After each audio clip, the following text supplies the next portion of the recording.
ะวันอย่าเพิ่งป่วนอย่าเพิ่งป่วน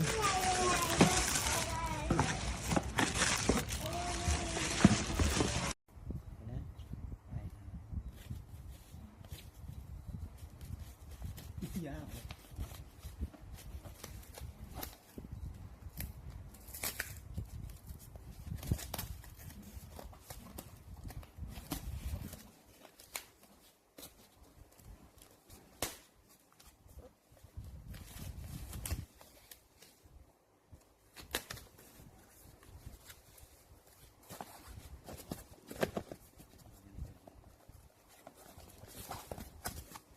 กดยังกดแล้ว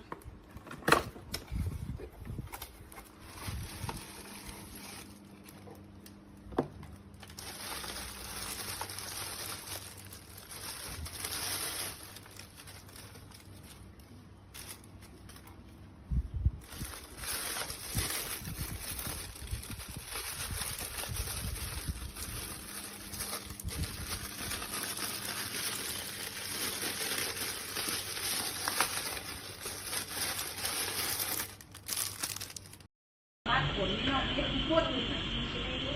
เป็นเสื้อผ้าเขาออกมาชุดหนึ่งมาดูสมัครมาได้ดิเปลี่ยนโอนเงินครับค่าเงินสดเลยเนี่ยบ่เคยเนี่ยบ่เคยเนี่ยเหมือนกันจะยกเลิกไปเล่นมากันไม่ทำเลยนี่ได้อะไรกันเดี๋ยวน่ะส่วนที่น่ะเนี่ยดอกโอเคเดี๋ยวถ้าบ่ได้จะยกเลิกตะกี้ของแม่ท่าแยกก็ยกเลิกไปแล้ว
นะครับทุกคนที่อยู่บ้านกลับมาหมดเลยทำไมคนมาก็หมดอะไรก็ตก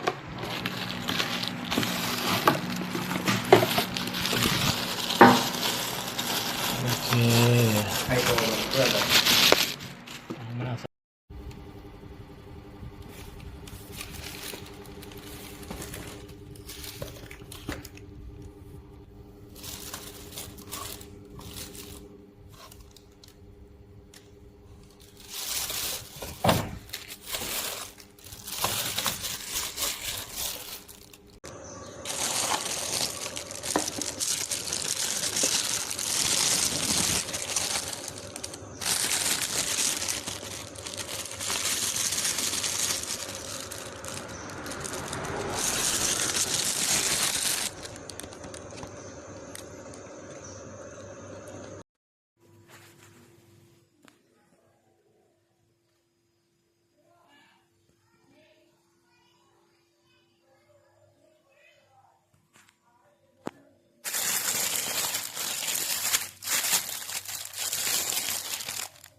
ไม่ค่อยมีเวลาดูหรอกเดี๋ยวค่อยไปให้ดีกว่า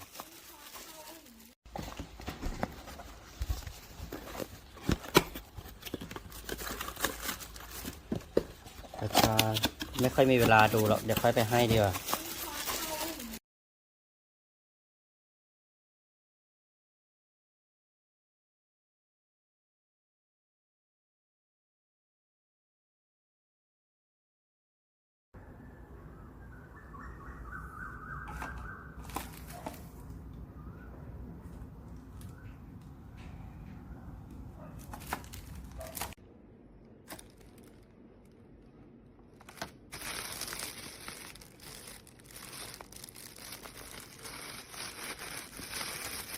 จะรับเลยช่วงนี้เงินปลอมระบาดแต่คนเสื้อดำที่เป็นคนจ่ายเงินบอกว่าไม่ปลอมแน่นอน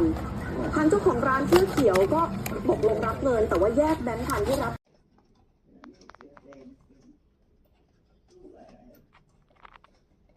เขาเล่นแถมรีโมทนะไหม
นาดนี้คือจะหาทางไล่คุณออกอีกขนาดโดนกดทุกคนเดินรถ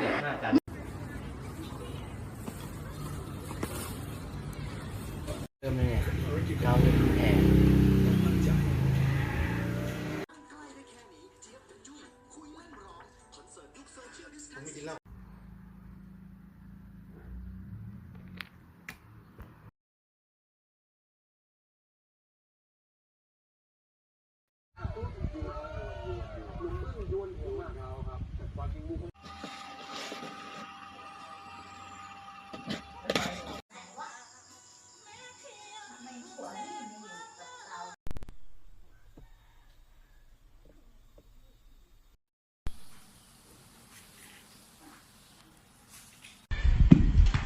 พาดอก หาเนี่ยนะ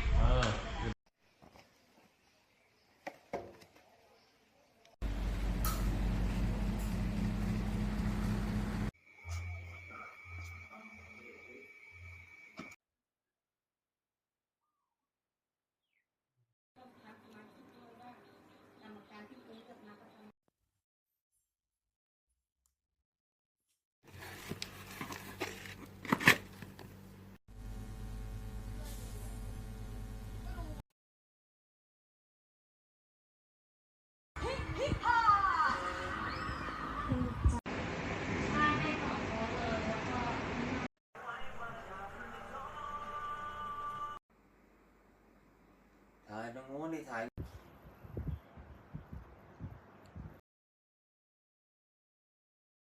ใช่ ใครคะ